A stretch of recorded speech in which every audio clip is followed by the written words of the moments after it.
मसीह यस्सु में जो अल्फा और ओमेगा है, जो अव्वल और आखिर है, जिसने कहा कि मैं मर गया था, अब जिंदा हूं और अब्दुल्लाबाद तक जिंदा रहूंगा, उस यस्सु नाम में आप सबकी सलामती हो। आज हम खुदा के जिंदा कलाम में से मत्ती की अंजील और उसका 6 बाब और उसकी 9 आयत से लेकर 15 आयत तक खुदा के जिंदा कलाम में पढ़ेंगे। लिखा है कि ऐ हमारे बाप, तू जो आसमान पर है, तेरा नाम पाक माना जाए, तेरी बादशाही आए, तेरी मर्जी जैसी आसमान पर पूरी होती है जमीन पर भी हो। हमारे रोज की रोटी आज हमें दे, और जिस तरह हम अपने कर्जदारों को माफ किया, तू भी हमारे कर्ज हमें माफ कर। हमें आजमाइश में न ला, बल्कि बुराई से बचा, क्योंकि बादशाही और कुदरत और जलाल हमेशा तेरे ही है। इसलिए अगर तुम आदमियों के कसूर माफ करोगे, तो तुम्हारा आसमानी बाप भी तुमको माफ करेगा, और अगर तुम आदमियों के कसूर माफ ना करोगे, तो तुम्हारा बाप भी तुम्हारे कसूर माफ ना करेगा। आमीन। पाक कलाम का पढ़ा सुना कबूल किया जाना हम सबके लिए बाइस बरकत हो। खुदावंद का शुक्र हो। आज हम खुदा के जिंदा कलाम में से ये दुआ जो हम हर रोज बिला नागा बल्कि हर वक्त पढ़ते हैं, हमारे छोटे छोटे बच्चों को भी ये जुबानी याद है। हम सिखाते हैं उन्हें कि हम उनको सिखाते हैं कि दुआ ऐ हमारे बाप पढ़ो, और वो सीखते हैं। लेकिन जब हम पढ़ते हैं, बल्कि दिन में 3 दफा भी हम इसको पढ़ते हैं, जब जरूरत पड़ती है तो हम इस दुआ को पढ़ते हैं, लेकिन शायद हम इस दुआ को बार बार पढ़ते तो हैं, लेकिन शायद हम इस पर गौर नहीं करते कि हम क्या कह रहे हैं अपने बाप से। खुदावंद यीशु मसीह के शागिर्दों को यह जरूरत महसूस हुई। उन्होंने कहा कि ऐ बाप, देख, यूहन्ना अपने शागिर्दों को दुआ करना सिखाता है, ऐ खुदावंद तू भी हमें दुआ करना सिखा। और खुदा ने हमें ऐसी दुआ सिखाई कि अगर हम इसको सीख कर इस पर अमल करते हैं तो हम खुदा की बादशाही के वारिस बन जाते हैं। लेकिन हम जब इस दुआ को पढ़ते हैं तो शायद इनके लफ्जों पर हमने कभी गौर नहीं किया कि खुदा ने हमें सिखाया क्या है। लिखा है कि ऐ हमारे बाप, तू जो आसमान पर है, तेरा नाम पाक माना जाए। सबसे पहले खुदावंद यीशु मसीह बादशाहों के बादशाह, खुदावंदों के खुदा हमें सिखाते हैं कि हमने खुदा के नाम को पाक मानना है। जब हम दुआ करते हैं तो हम बोलते हैं, जब हम प्रश्तिश करते हैं तो हम बोलते हैं, लेकिन जब खुदा का कलाम खुलता है तो फिर खुदा हमसे बोलता है। तो आज हम खुदा के कलाम में से सुनेंगे कि हम अपनी दुआएं तो अपने खुदा की हजूरी में रखते हैं, लेकिन जब खुदा बोलता है, जब उसका नाम पाक पवित्र रखने की बात आती है, तो हम खुदा के खादमों से कहते हैं کہ भाई साहब कलाम थोड़ा छोटा करें।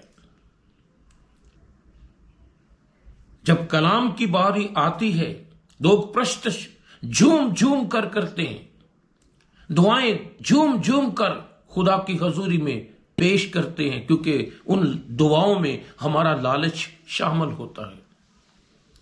लेकिन जब खुदा बोलता है तो हमसे सुना नहीं जाता। तो हमने सबसे पहले खुदा के कलाम को अजमत देनी है। खुदा यीशु मसीह ने भी अपने कलाम को सबसे ज्यादा अजमत बख्शी है। आज खुदा यीशु मसीह फरमाते हैं कि तूने क्या करना है, अपने खुदा के नाम को पाक मानना है। जहां खुदा का नाम आ जाए वहां पाकीज़गी आ जानी चाहिए। जहां खुदावंद का नाम आ जाए हमारे सर झुक जाने चाहिए, क्योंकि जहां खुदावंद का नाम आता है खुदा की हजूरी वहां पर ठहर जाती है। तो आज हम खुदा के कलाम में से खुदा की वो बातें सुन रहे हैं जो खुदावंद यीशु मसीह ने अपने शागिर्दों को, मुझे और आपको ये सिखाई हैं कि खुदा के नाम को हमने पाक मानना है।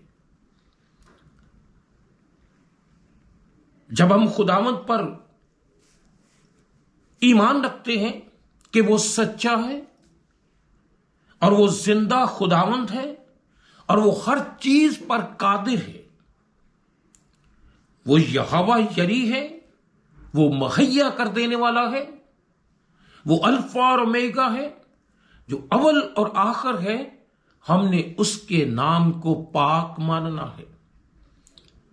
जब खुदावंद का कलाम खुलता है हमारे सर झुक जाने चाहिए। हम पाकीज़गी के साथ खुदा की बातों को सुने। और आगे लिखा है कि तेरी बादशाही आए। ये कौन कह रहा है?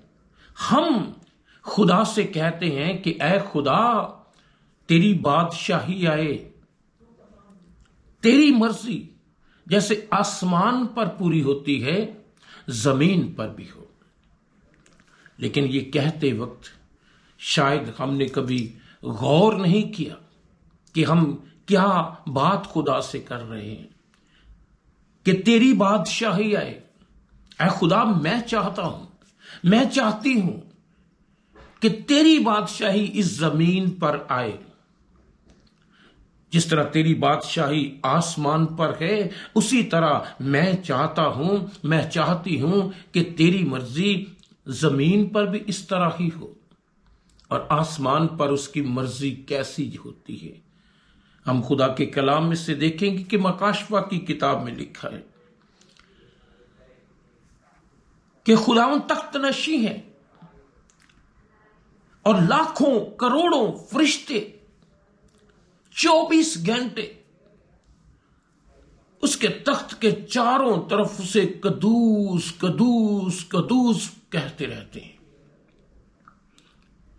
उसकी मर्जी आसमान पर किस तरह हो रही है कि हजारों करोड़ों लाखों फरिश्ते उसके तख्त के चारों तरफ उसे कदूस कदूस कह रहे हैं। लेकिन हमारे पास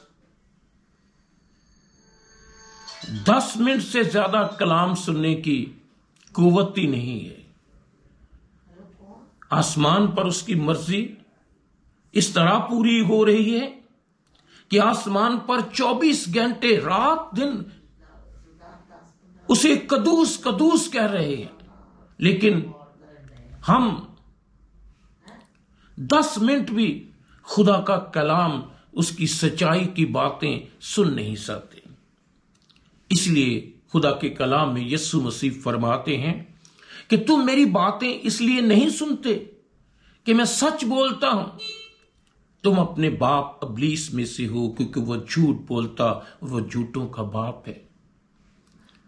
और हम कहते हैं कि तेरी मर्जी, तेरी बादशाही आए। किस तरह उसकी बादशाही जमीन पर आएगी? इस झूठ फरेब के साथ उसकी बादशाही आएगी। आसमान पर तो कोई किसी को धोखा नहीं देता, आसमान पर तो कोई किसी की ऐबजोई नहीं करता, आसमान पर तो कोई भी ایک دوسرے کے ساتھ فریب نہیں کرتا، ایک دوسرے کو ہم وہاں پر گرانے کی کوشش نہیں کی جا رہی، لیکن ہم زمین پر جھوٹ بولتے ہیں، ہم اس زمین پر دوسروں کو دھوکہ دیتے ہیں، ہماری زندگی کے اندر بغض پائی جاتی ہے، ہماری زندگی کے اندر معافی نہیں ہے۔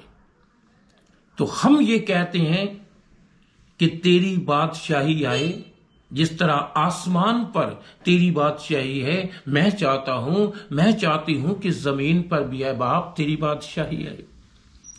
اس طرح اس کی بادشاہی نہیں ہے، اس کی بادشاہی تو پاکیزہ ہے، اس کی بادشاہی تو سچی ہے۔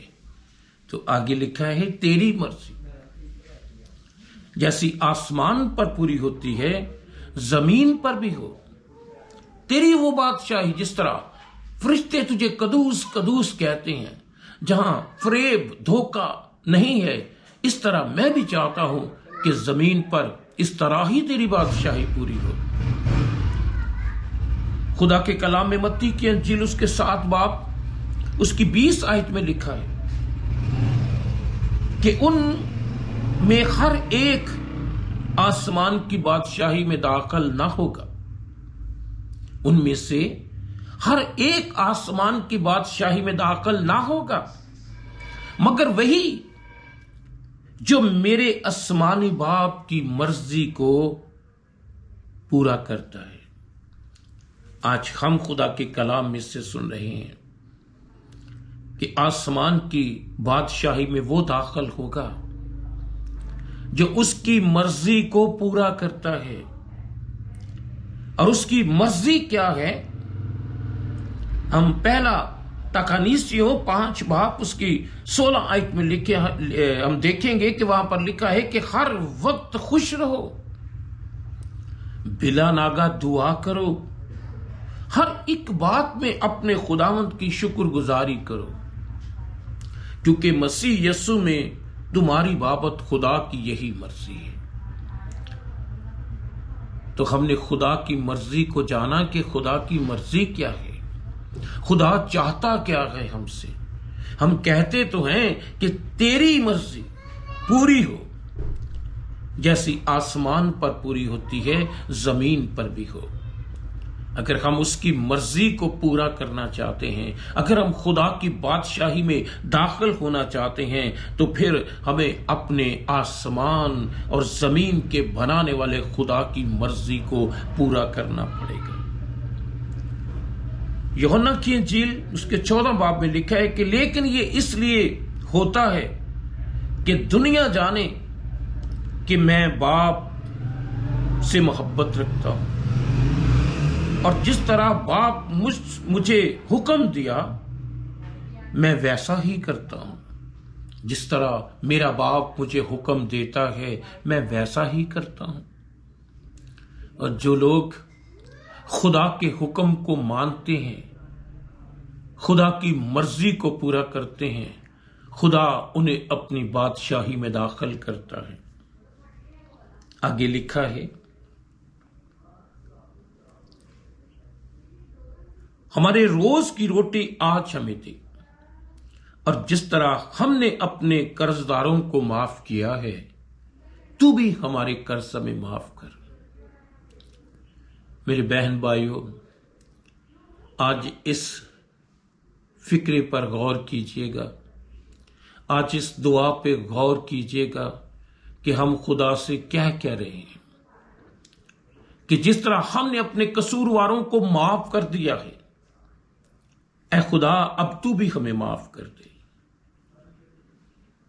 اگر آپ نے معاف نہیں کیا، ہم اپنے خاندانوں کے اندر، اپنے بہن بھائیوں کے اندر، اپنی کلیسیا کے اندر اگر ایک شخص سے بھی ہم ناراض ہیں، ہم نے اس کو معاف نہیں کیا، تو ہم یہ دعا کس طرح اپنے باپ سے کر سکتے ہیں؟ کس طرح اس سے یہ کہہ سکتے ہیں کہ اے باپ میں نے اپنے قرض داروں کو معاف کر دیا ہے، اے باپ تو بھی اب مجھے معاف کر دے۔ اگر آپ نے معاف نہیں کیا تو اپنے باپ سے یہ کہہ بھی نہیں سکتے۔ اگر آپ نے معاف کر دیا ہے تو پھر ہم اپنے باپ سے یہ دعا کر سکتے ہیں کہ اے باپ، میں نے اپنے قصورواروں کو معاف کر دیا ہے، اے خدا اب تو مجھے معاف کر دے۔ ہمیں آزمائش پہ نہ لا بلکہ برائی سے بچا، کیونکہ بادشاہی، قدرت، جلال ہمیشہ تیرے ہی ہیں۔ اور آگے لکھا ہے، اس لیے اگر تم آدمیوں کے قصور معاف نہیں کرو گے، ہم نے اپنے خاندان کے اندر دیکھنا ہے کہ کوئی ایسا شخص تو نہیں، کوئی ایسی بہن تو نہیں جس کا دل میں نے دکھایا ہو، جس سے میں ناراض ہوں، جس کو میں نے معاف نہیں کیا، تو میں نے اسے معاف کرنا ہے، پھر میرا خدا مجھے معاف کرے گا۔ خدا یسوع مسیح صلیب پر تھے، ان لوگوں نے، جن لوگوں نے خداوند یسوع مسیح کے منہ پر تھوکا، ان لوگوں نے جنہوں نے خداوند یسوع مسیح کی کمر پر ایک کم 40 کوڑے مارے، ان لوگوں نے اس کی پسلی پر نیزہ مارا، ان لوگوں نے خداوند یسوع مسیح کے ہاتھوں اور پاؤں میں جب کیل لگا رہے تھے تو وہ کتنے دکھ کی عالم میں ہوگا، کتنی تکلیف کے اندر ہوگا۔ لیکن وہ یسوع جو آج ہمیں دعا سکھا رہا ہے، اس نے عمل کر کے دکھایا، جو اس کے ہاتھوں اور اس کے پاؤں میں کیل لگا رہے تھے، ان کو خداوند کہتا ہے کہ اے باپ ان کو معاف کر، کیونکہ یہ نہیں جانتے کہ کیا کرتے ہیں۔ خداوند یسوع مسیح نے ہمیں معافی کا درس دیا ہے، ہمیں جھکنا سکھایا ہے۔ وہ اپنے شاگردوں کے پاؤں دھو رہا ہے، وہ استاد ہو کر اپنے شاگردوں کے پاؤں دھو رہا ہے۔ خداوند یسوع مسیح نے ہمیں جھکنا سکھایا ہے۔ اگر ہم دوسروں کو معاف نہیں کرتے تو خدا ہمیں بھی معاف نہیں کرے گا۔ خدا اس کلام کے وسیلہ سے ہم سب کو برکتوں سے نوازے، اور ہم اسی طرح خدا کے کلام کو سنتے رہیں اور خدا کے کلام پر عمل کرتے رہیں۔ یسوع مسیح کے نام سے مانگ لیتے ہیں، آمین، آمین۔